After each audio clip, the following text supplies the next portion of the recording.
Inilah buntut dari pemutusan kerjasama yang diduga dilakukan secara sepihak oleh rumah produksi Sinemart kepada stasiun televisi RCTI beberapa waktu lalu.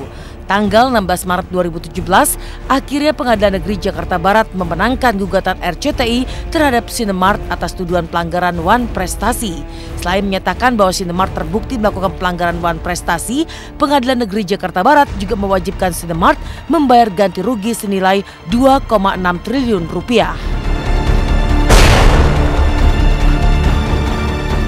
Oke, di sini kelihatan bahwa putusan Pengadilan Negeri Jakarta Barat itu mengadili beberapa hal. Inti-intinya bahwa tergugat 1 Leo Sutanto dan tergugat 2 PT Sinemart telah melakukan wan prestasi.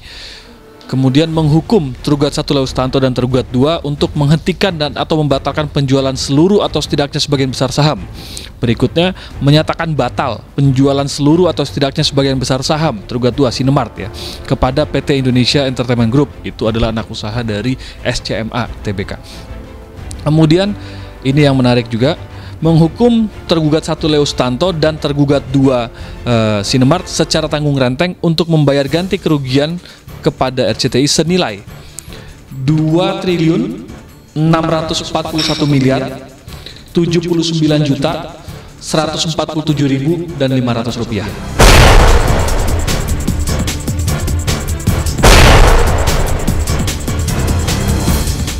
RCTI sekarang dalam tahap sedang mensomasi Leo Sutanto dan Sinemart untuk melaksanakan putusan ini. Gitu. Mudah-mudahan mereka bisa melaksanakan dengan sukarela. Di halaman terakhir putusan disebutkan bahwa pihak Leo Sutanto dan Sinemart tidak mengajukan upaya hukum verset. Nah, karena itu putusan ini menjadi berkekuatan hukum tetap, sudah selesai.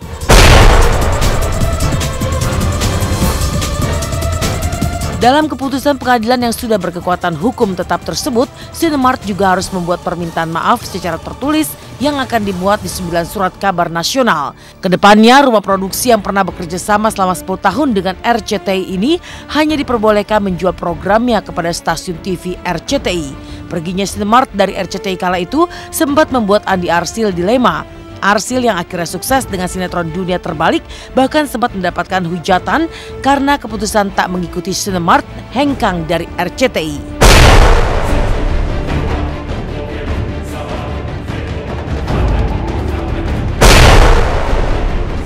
Kemudian tergugat 1 Leo Sutanto dan Sinemart juga dihukum untuk membuat iklan permintaan maaf kepada RCTI yang dimuat di halaman 1 pada 9 surat kabar nasional sebesar setengah halaman yang redaksinya berbunyi.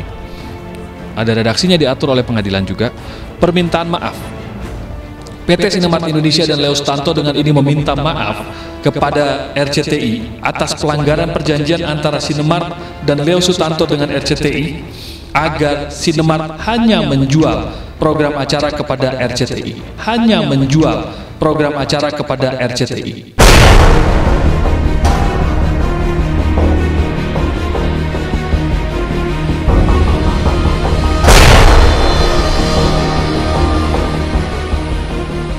Dengan putusan ini, maka Sinemart itu tidak boleh memproduksi program acara lagi yang bukan diperuntukkan untuk dijual ke RCTI.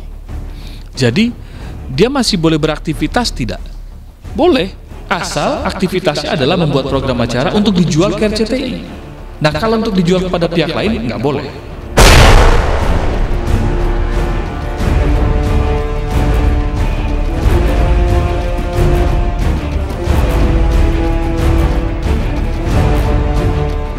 Jadi ketika saya percaya dan saya yakini bahwa saya harus stay di RCTI, dan itu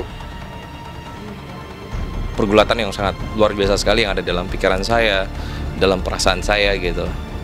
Tapi selalu condong ya udah berbulan-bulan saya pikirkan gitu, ini bagaimana, sempat tanya juga ke orang tua, dan pada saat saya mengambil satu keputusan, mungkin ini menjadi sebuah keputusan yang menjadi sangat kontroversial pasti, karena berbeda, saya berbeda gitu, berbeda, dan kadang-kadang perbedaan itu kadang-kadang tidak disenangin oleh banyak orang gitu, pasti banyak lah, dan itu akhirnya terwujud gitu kan, kecemasan saya itu terwujud gitu, ternyata setelah saya memutuskan untuk pindah, banyak banget yang ada yang mensupport, ada juga yang menghujat. Karena awal karir saya juga kan dulu di Cinemark dan RCTI. Terus tuh belasan tahun saya di dunia entertain gitu, dan di RCTI terus. Mulai dari film, sinetron. Ya udah, saya memilih tetap stay di RCTI.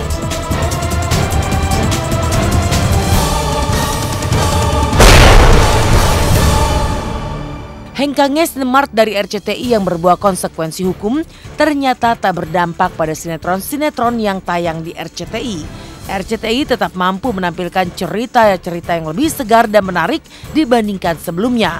Dari dunia terbalik, tukang ojek pengkolan, darah muda mampu memanjakan penonton setia RCTI dengan karakter yang sangat dekat dengan kehidupan sehari-hari. Kalau menurut pendapat saya, sinetron baru di RCTI itu tambah unik, tambah berkarakter, variatif, dia beda dengan yang lainnya gitu kan, terutama dunia terbalik, masa muda juga yang maksudnya menawarkan sesuatu yang berbeda, yang romantis, yang baper-baperan anak muda gitu. Ya mudah-mudahan bisa. Tukang ojek pengkolan. Tukang ojek pengkolan bisa disenangin sama masyarakat.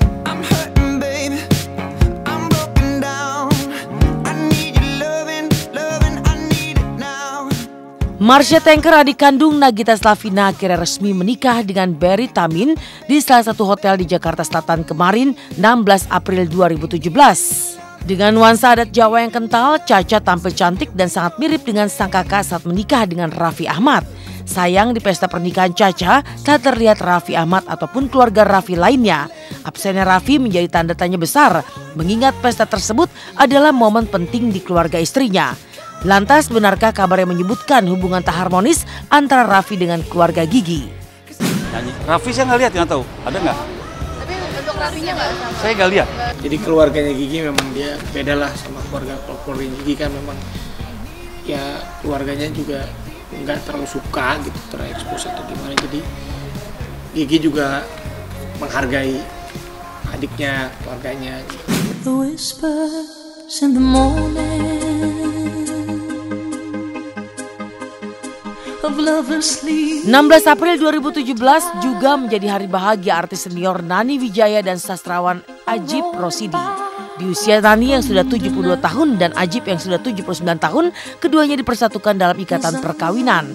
Ijab kabul Nani dan Ajib dilakukan di Keraton Kasepuhan Cirebon kemarin. Mereka menjadi orang pertama selain keluarga keraton yang menggelar pernikahan di kompleks keraton. Walau sempat terhalang restu anak, namun kedua keluarga tampak hadir menyaksikan momen bahagia Nani dan Ajib Rosidi. Saya terima nikah dan kawinnya dengan Haji Nani Wijaya binti Raden A. Wijaya dengan dan untuk diri saya dengan mas kawin perhiasan emas 50 gram dibayar tunai. Bagaimana para saksi? Alhamdulillahirabbil alamin.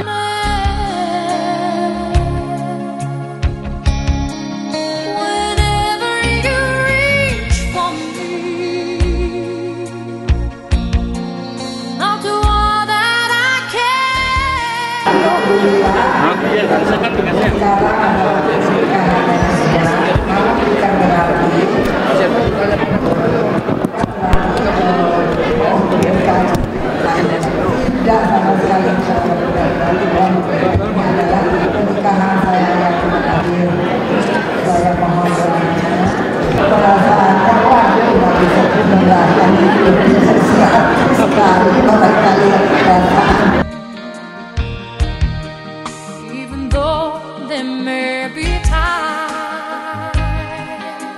Meninggalkan kebahagiaan Nani Wijaya dan Ajib Rosidi, maka inilah perhatian dan cinta Sesar kepada sang istri Indah Dari.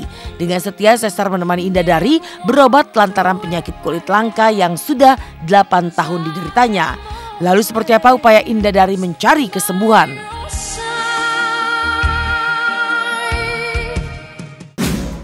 Selamat pagi pemirsa, jumpa lagi bersama saya Elvin Rapa. Menderita penyakit kulit yang tak kunjung sembuh setelah bertahun-tahun, Indah Dari, istri dari komedian Sesar pun akhirnya terus mengupayakan kesembuhannya. Seperti apa saat Indah Dari kembali memeriksakan penyakitnya kemarin? Dan benarkah Indah Dari sempat sampai tak bisa berjalan akibat penyakit langka yang dideritanya? Lalu benarkah pasca galang dana impian Julia Perez untuk berobat di negeri Jepang pun akhirnya terwujud?